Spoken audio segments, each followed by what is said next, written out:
செல்ல நாய்க்குட்டி ஓடி வந்தது. நாய் அருகில் வந்ததும் அதை கொஞ்ச சென்றான் இளவரசன். அந்த நாய் அவனை பார்த்து, தொடாதே முட்டாளே என்று குலைத்து கொண்டது. இளவரசன், நீயா பேசுகிறாய் என்று அதிர்ச்சியாகி கேட்டான்.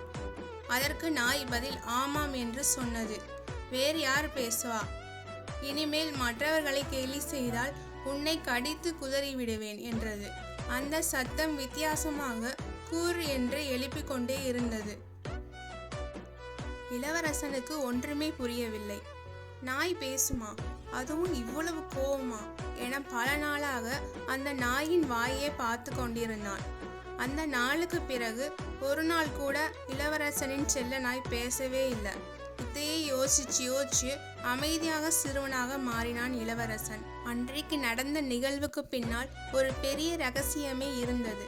அது என்னன்னா, பக்கத்து நாட்டு அரசருடன் வந்த அவரது மகள் இளவரசனின் செயலை பார்த்து அவனுக்கு பாடம் புகட்ட நினைச்சா. அதனால்தான் அவன் செல்ல நாய் அவன் முன்னால் வரும் வர காத்திருந்து அது பேசுவது போலயே உரிமை கொண்டு பேசினான். அதனால்தான் இளவரசனும் பயந்தான். மற்றவர்களை கேலி செய்து கொண்டிருந்த இளவரசனை முட்டாளாக்கினாள் பக்கத்து நாட்டு இளவரசி. ஒரு நாள் யார் நாம கேலி பண்ணினோமோ அதே வாழ்க்கை நம்மையே அதே மாதிரி பாடம் கற்றுத்தரும்.